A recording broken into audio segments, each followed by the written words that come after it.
जय श्री राधे। आइए, राजयोगों की श्रृंखला में आज हम बात करते हैं शनि के द्वारा बनने वाला एक प्रसिद्ध राजयोग सस महापुरुष योग। मुझे पता है आप लोग बहुत बेसब्री से इंतजार कर रहे होंगे राजयोगों की इस श्रृंखला के बारे में। हमने अपनी पिछले वीडियो में गजकेसरी, चंद्रमा और बृहस्पति के द्वारा बनने वाले राजयोग के बारे में बात किया। आज इस श्रृंखला में जानेंगे शनि के द्वारा बनने वाला सस महापुरुष योग। जैसे हमने पूर्ववर्ती वीडियो में गजकेसरी योग को समझा है, गजकेसरी के महात्म को समझा है, ऐसे ही पहले सस महापुरुष योग से पहले थोड़ा एक दृष्टि बनाते हैं शनि के ऊपर। शनि है क्या, क्या कारण है शनि को काय पुरुष कुंडली में 10वां और 11वां घर दिया गया। 10वां घर क्या है? 10वां घर आपका कर्म है। 11वां घर क्या है? आपका लाभ है, आपका प्रॉफिट है, आपकी उन इच्छाओं की पूर्ति का है जो इच्छाएं आप करते हैं। अब इच्छाएं कितना बड़ा स्फीयर इच्छाओं का। एक इच्छा आपकी पॉजिटिव भी होती है, एक इच्छा नेगेटिव भी होती है। पॉजिटिव इच्छा किसी के लिए, किसी गरीब को दान करना, किसी गिरते को उठाना, पॉजिटिव इच्छा है। नेगेटिव इच्छा किसी का धन कब्जा कर लेना, चोरी कर लेना, व्यभिचार करना, ये क्या है? नेगेटिव इच्छा है। तो ऐसा नहीं कि आपकी नेगेटिव इच्छा पूरी नहीं होगी। आपके 11वें भाव का मालिक बली अवस्था में है तो आपकी सारी इच्छाएं, कभी आपने सोचा कि आप क्यों परेशान होते हैं लाइफ में? नहीं सोचते ना। आपकी इच्छाएं, अपनी इच्छाओं को समझिए। आपकी इच्छाएं सकारात्मक हैं, आप परेशान हो ही नहीं सकते। नहीं परेशान होंगे आप। बात करते हैं ससमा पुरुष योग की, और उस ससमा पुरुष योग में शनि को समझना बेहद जरूरी है। शनि आपका कर्म है। मैंने अपने एक वीडियो में बताया है कि साढ़े साथी और ढैया जो अपना कर्म सही कर रहा परेशान हो ही नहीं सकता। उसके लिए राजयोग का टाइम है। शनि आपको देने आया है, परेशान करने नहीं आया। जो अपने कर्म को मॉनिटर करता है शनि परेशान कर ही नहीं सकता है। तो शनि कर्म का देवता है, दंडाधिकारी बोलते हैं। दंड देने का अधिकार भी उसको है। जैसा आप कर्म करेंगे वैसा फल मिलता है आपको। गीता में भगवान श्री कृष्ण बहुत बेहतरीन तरीके से समझाए हैं। वो हम है ना जो समझ नहीं पाते हैं, कमी हमारी है। तो कुल मिला जुला के शनि हमारा कर्म का कारक है। अब जब कर्म अच्छा होगा तो निश्चित रूप से आप बेहतरीन पोजीशन पे होंगे, बेहतरीन स्थिति में होंगे। एडमिनिस्ट्रेशन, नेतृत्व, और कहीं भी बड़े जो बिजनेसमैन हैं, कहीं भी जो बड़े अधिकारीगण हैं, जो उनकी एक श्रृंखला बनती है, उनके पीछे कौन है? शनि ही है। शनि है उनके पीछे खड़ा। कौन है? शनि है। जो गरीबों का दान कर रहा है, गिरते हुए को उठा रहा है, उसके पीछे कौन है? शनि है। जो अध्यात्म की ओर पूरी तरह से झुका हुआ है, उसके पीछे कौन है? शनि है। हमने जब ग्रहों के समभाव, शत्रु और मित्र स्थितियों के बारे में चर्चा किया ज्योतिष के मूलभूत सिद्धांत में, पार्ट 1 में, अनुरोध करूंगा एक बार आप उसको देखें। जहां शनि बृहस्पति से समभाव रखता है, देखिए इसमें भी तर्क छुपा हुआ है। बृहस्पति समभाव, बृहस्पति क्या है आपका? बृहस्पति आपका ज्ञान है। और जब ज्ञान का और कर्म का मतलब पुरुषार्थ का समन्वय होता है तो आदमी कहां पहुंचता है? टॉप पे पहुंचता है, ऊंचाइयों में पहुंचता है। एक छोटा सा उदाहरण मैं आपको दे दूं, फिर मैं आता हूं सस महापुरुष योग पे, क्योंकि इस योग से ज्यादा समझना आपको खुद है कि आप कौन हैं, किस रास्ते पे चल रहे हैं। आपके सामने आपको प्यास लगी हुई है और सामने कुछ ही दूरी पे पता है कि वहां पे बॉटल में जल रखा हुआ है, एक गिलास में जल रखा हुआ है, एक घड़ी में जल रखा हुआ है, और आपको पीना है। आपको पता है, आपको ज्ञान है, पता है कि वो इतनी दूरी पे है, लेकिन आप आलस्य में हैं, आप चलना नहीं चाहते हैं। 1 साल 2 साल नहीं, पूरी जीवन आप व्यतीत कर देंगे प्यासे, मृत्यु हो जाएगी। आप चलेंगे नहीं तो उस घड़ी तक आप पहुंच नहीं सकते हैं। दिमाग लगा लीजिए, खूब एफर्ट कर लीजिए। हाँ, कुटिल स्वभाव के रहेंगे, कुटिल बोला ना राहु, कुटिल रहेंगे तो किसी को घेर के अपने बाहों में फंसा, अपने बातों में फंसा के लेके आएंगे और जल पी लेंगे। लेकिन अगर आप सज्जन हैं, लेकिन वही आलस्य है, ऐसा नहीं कि जो सज्जन वो आलसी नहीं, आलसी हैं। तो ज्ञान तो बृहस्पति है, लेकिन कर्म शनि है। तो जब बृहस्पति शनि का समन्वय हो गया कुंडली बेहतरीन, तो फिर आपको कौन रोक सकता है? ज्ञान आपके पास सही है, कर्मठ पुरुषार्थ शनि हो गया, फिर ज्ञान मतलब क्या है? सटीकता देगा कि हाँ ये करना है, डिटर्मिनेशन देगा, एकदम क्लियर क्रिस्टल आपको मिला, पता रहेगा कि हाँ यही करना है, यही बढ़ना है। और शनि वो हिम्मत देगा, ताकत देगा। तो शनि जिसकी कुंडली में प्रबल है अपने आप राजयोग है। तो अब बात करते हैं सस महापुरुष योग के बारे में। अब मुझे लगता है थोड़ा तो आप शनि को समझ चुके होंगे। जब हम एक सीक्वेंस लेके आएंगे शनि का, शनि इन द सेंस सभी ग्रहों का, एक मैंने प्रॉमिस किया है आपसे कि ग्रहों के बारे में बात करूंगा, हर ग्रहों के बारे में बात करूंगा, उनके तत्वों के बारे में बात करूंगा। तो थोड़ा इंतजार करिए, लेके आऊंगा, तब वहां पे आप शनि को गंभीरता समझ पाएंगे। आज के लिए बस इतना ही कि आप शनि को ही इतना समझ जाएंगे कि शनि आपका कर्म है, ये काफी है आपके लिए। तो जब आने वाले दिनों में आएंगे तो बता देंगे कि 10th भाव 11th भाव ही शनि को क्यों अलॉट किए गए हैं, क्यों सूर्य को ही राजा बनाया गया, क्यों बृहस्पति राजा नहीं बन गए, क्यों मंगल को सेनापति बनाया गया, क्यों बुध को मंत्री बनाया गया, क्यों गुरु को ज्ञान और बुद्धि दी गई कि वो गुरु का काम करेगा बृहस्पति को। तो हर चीज का एक तर्क है, उन्हीं को क्यों प्लेसमेंट दी गई, क्यों चतुर्थ भाव ही चंद्रमा को दिया गया, मां का भाव दिया गया है। तो भटकाव की स्थिति नहीं लाऊंगा, बात करते हैं सस महापुरुष योग के बारे में। तो सस महापुरुष योग मतलब क्या? शनि आपका प्रबल है, शनि उच्च का है, शनि केंद्र भाव में स्वगृही है या मूल त्रिकोण राशि कुंभ में बैठा हुआ है। हालांकि मकर और कुंभ दोनों ही उसका स्वराशि बनता है।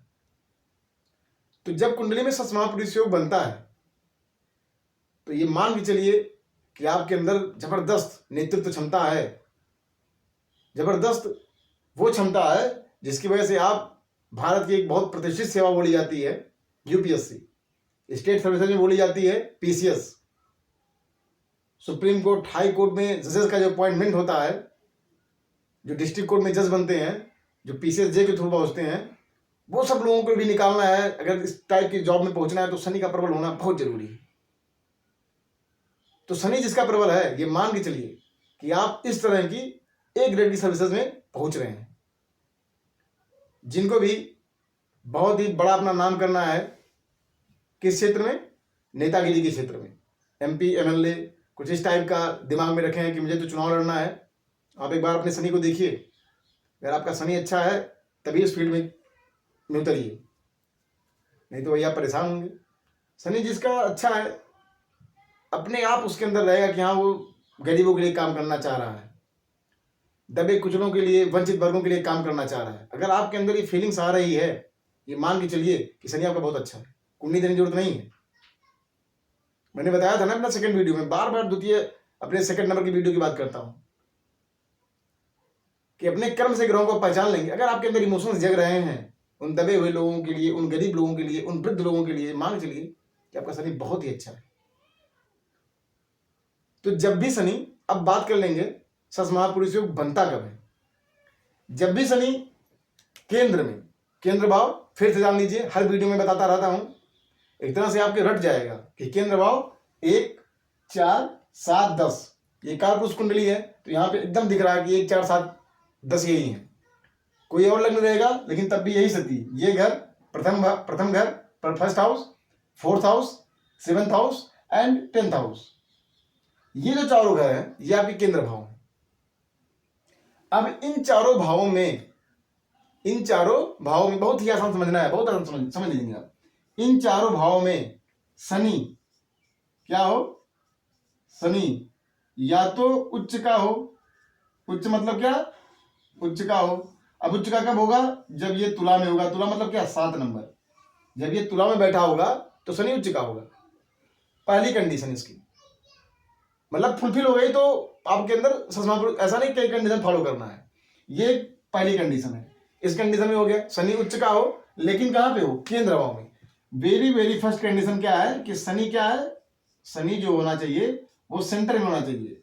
सेंटर इन द सेंस केंद्र में होना चाहिए, केंद्र में होना चाहिए, ठीक है। पहली कंडीशन ये तो होनी ही होनी है। लेकिन उसके बाद जो सेकंड कंडीशन है, और उस सेकंड में बहुत सारे सब कंडीशन है।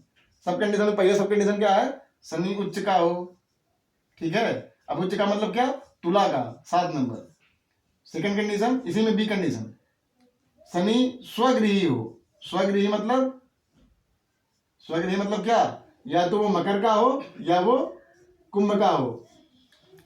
तो ये 3 कंडीशन है। पहला तो केंद्र में बैठा हो, बिना केंद्र के होगा नहीं। पहली कंडीशन केंद्र में हो। अब उस केंद्र में या तो उच्च का हो जाए या तो स्वगृही, स्वगृही मतलब या तो तुला सॉरी या तो मकर या तो कुंभ का। तो जरूरी नहीं है कि सारी लग्नों में ये सार्थकता बन जाए शनि का। तो जैसा कि आप मेष लग्न में देख रहे हैं, मेष लग्न में 2 बार पोजीशन बनेगी। एक तो ये तुला में बैठ जाए, उच्च का हो गया, सबसे बेहतरीन पोजीशन है, क्योंकि यहाँ पे शनि दिग्बल भी प्राप्त करता है, उच्च का भी हो गया, दिग्बल भी प्राप्त कर रहा है। और सेकंड पोजीशन शनि अगर यहाँ पे बैठ जाए, 10 दबाव बैठ जाए, तो ये मेष लग्न वालों के लिए शनि की 2 बेहतरीन पोजीशन है, या तो सप्तम में बैठ जाए या तो दसम में बैठ जाए, तो शनि ससमापुरुष योग बनाएगा। तो इस योग के बनने का मतलब ही है कि आपको एफर्ट करना है, आपको ईश्वर ने वो अथॉरिटी दे के भेजा है कि आप अथराइज्ड पर्सन हैं, आप एडमिनिस्ट्रेशन के लिए बने हैं, आपको नेतृत्व करना है। बस उसके लिए आप अगर अंदर फीलिंग आएगी, 100% फीलिंग आएगी, बस आपको कर्म करना है। ऐसे सब लग्नों के लिए है, लेकिन जरूरी नहीं है कि ये सभी लग्नों में बन जाए। अब बात करते हैं कि किस लग्न में नहीं बनेगा, किन लग्नों में ऐसी स्थितियां नहीं बनती। तो वो 4 लग्न हैं। एक तो आपका बन जाता है मिथुन, तीसरे नंबर की राशि है मिथुन। फिर एक बन जाता है आपका कन्या, फिर एक बन जाता है आपका धनु, फिर एक बन जाता है आपका मीन। कहने का मतलब ये कुछ लग्न ऐसे हैं जहां पे अगर ये नंबर आपका, जहां पे अगर 3 नंबर आ गया, चलिए एग्जांपल देख ही लीजिए आप। अगर मान लीजिए यहाँ पे 3 नंबर आ गया, तो यहाँ पे 3 आ गया तो यहाँ 4 हो जाएगा।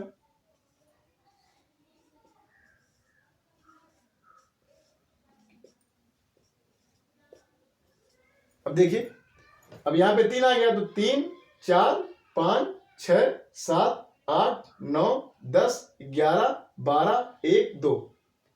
अब पहली रिक्वायरमेंट शनि केंद्र में, तो मान लीजिए शनि केंद्र में बैठ गया कहीं, मान लीजिए शनि को मैंने बैठा दिया, यहां बैठा दिया, तो देखिए क्या यहाँ पे शनि उच्च का हो रहा है, नहीं हो रहा है। 6 नंबर राशि आ रही है, शनि तो 7 में उच्च का होगा, तो कैंसिल हो गया। क्या शनि स्वगृही है? नहीं स्वगृही है। 10 नंबर 11 नंबर मिल नहीं रहा है, तो कहीं भी इस केंद्र पोजीशन में 10 नंबर 11 नंबर या 7 नंबर नहीं मिल रहा है, तो इसका मतलब ससमापुरुष योग नहीं बन पाएगा। बहुत बेसिक समझ लीजिए कि जब भी इन केंद्र पोजीशन में 10 नंबर 11 नंबर या 7 नंबर नहीं मिल रहा है, तो ससमापुरुष योग नहीं बनेगा। तो कुल मिला जुला के जब भी शनि केंद्र में कहीं भी बैठा मिल जाए, और जहां शनि बैठा मिले वहां पे 3 नंबर आपको मिले, कौन कौन सा? 7 नंबर 10 नंबर या 11 नंबर, तुला मकर कुंभ, तो ये ससमापुरुष योग है। और ससमापुरुष योग आपको कुछ बेहतरीन करने के लिए भेजा है। पृथ्वी पे ईश्वर ने आपको कुछ बेहतरीन, ऐसे तो सबको बेहतरीन करने के लिए भेजा गया है, लेकिन आपके अंदर एक, सबके अंदर क्षमता होती है, तो आपके अंदर वही नेतृत्व की क्षमता है, प्रबल नेतृत्व की क्षमता है, बहुत ही कर्मठी है। एक मैं वाक्य बोल दे रहा हूं ससमापुरुष योग के लोगों के लिए, जिन जातकों की कुंडली में ससमापुरुष योग बन रहा है। एक स्टेटमेंट बोलूंगा, यकीन मानिए ये सार्थकता और ये पूर्णतः प्रमाणित चीज बोल रहा हूं। जहां दुनिया बोलती है ना कि ये नहीं हो पाएगा, वहां एक ससमापुरुष योग का व्यक्ति खड़ा होता है और कहता है यहीं से तो होगा। कौन करेगा? मैं करूंगा। रिस्पॉन्सिबिलिटी कौन लेगा? मैं लूंगा। जहां दुनिया कहेगी कि अब तो हालत खराब है, अब तो सब चीज खत्म, वहां व्यक्ति खड़ा होता है, कहता है मैं करूंगा, यहां से दुनिया स्टार्ट होगी, इस चीज को मैं सही करूंगा। तो ये क्षमता लेके आपको प्रभु ने भेजा है। जहां लोग निराशा में डूबे रहेंगे, आप वहां आशा की किरण बन के उभरेंगे। ये ससमापुरुष योग कहता है। मैं फिर बोल रहा हूं, कर्म करने के लिए नहीं बोल रहा हूं कर्म ना करिए, अब कर्म करेंगे, क्योंकि आपको ईश्वर ने भेजा है। मैं कैसे प्रभु कृष्ण को डिनाई कर सकता हूं? कृष्ण की सार्थकता हमेशा रहेगी, जब तक ये पृथ्वी, जब तक ये धरा रहेगी, कृष्ण की सार्थकता कोई नहीं हटा सकता है। ज्योतिष अपनी जगह पे है, लेकिन जो फिलॉसफी कर्म की है उसको कभी डिनाई नहीं किया सकता है। ज्योतिष तो बस बताता है कि कर्म आपको कहाँ करना है, किस फील्ड में करना है, डायरेक्शन देता है। मैं बार बार कहता हूँ, भ्रमित मत होइए। आपको भाग्यवादी नहीं बनना, आपको कर्मवादी बनना है। अपने कर्म को समझना है कि आपका फील्ड क्या है। आप वकील बनेंगे, जज बनेंगे, बहुत बड़े बड़े वकील आपको मिल जाएंगे, अच्छे वकील मिल जाएंगे कि बड़े बड़े जजेस उनका सम्मान करते हैं। शायद वो जज बनते तो तुम अच्छा नहीं कर पाते लाइफ में। तो डिपेंड करता है कि आप क्या हैं, किस लिए आपका जन्म हुआ है। बस ज्योतिष उसी की सार्थकता को बताता है। तो सस महापुरुष योग बन रहा है, इसके मतलब आपके अंदर असीम क्षमता है, असीम मेधा है। समझिए उसको, नेतृत्व के लिए आगे बढ़िए। आप ये भी जान लीजिए, अगर आपके अंदर सस महापुरुष योग बन रहा कुंडली में और आपके सामने अन्याय हो रहा है और आप वहां पे बोल नहीं रहे, आवाज नहीं उठा रहे, इसका मतलब अपने शनि को खराब कर रहे हैं। शनि कुपित होगा, शनि आपको दंड देगा, जान लीजिए। आपको बोलना है और यही शनि फिर आपको ऊंचाइयों में पहुंचाएगा। देखिए उन नेताओं को, जमीन पे थे, एकदम बहुत ही विषम, बहुत ही खराब परिस्थितियों में पड़े थे, लेकिन लोगों की आवाज उठाना शुरू किए। देखिए आज कहां पे हैं। तो शनि बोलता है कि आप आवाज उठाइए। अगर लोगों के साथ अन्याय हो रहा है, कुंडली में सस महापुरुष योग बन रहा है, और अगर अन्याय हो रहा है और आप सुन रहे हैं, तो समझ लीजिए कि आप अन्याय कर रहे हैं, अपने उनके साथ नहीं, अपने साथ अन्याय कर रहे हैं। शनि आपको खत्म कर देगा। डरा नहीं रहा हूं, हकीकत बता रहा हूं आपको। तो ये ज्योतिष का वो रहस्य है, इसको समझने की जरूरत है। आपको कर्मवादी बनना है, भाग्यवादी नहीं बनना है। ऐसे ही ज्योतिष की हर एक श्रृंखला में, अभी राजयोगों की श्रृंखला जो चल रही है, उसके साथ बने रहिए, अपने आप को परमार्जित करिए। आने वाले दिनों में ऐसे ही, अब चूंकि हमने पंच महापुरुष की श्रृंखला शुरू कर दी है आज से, तो आज शनि के द्वारा बनने वाला सस महापुरुष योग के बारे में चर्चा की है। आने वाले दिनों में हम क्रमशः बृहस्पति के द्वारा बनने वाला हंस महापुरुष योग, बुद्ध के द्वारा बनने वाला भद्र महापुरुष योग, मंगल के द्वारा बनने वाला रोचक महापुरुष योग, और शुक्र के द्वारा बनने वाला मालव्य। क्या बात है, क्या शब्द है मालव्य, चर्चा करेंगे इसके बारे में, मालव्य। तो इन सब राजयोगों के बारे में बात करेंगे। ये एक श्रृंखला चलेगी राजयोगों की। हमारे साथ खूब प्रसन्नता के साथ बने रहिए। जय श्री राम।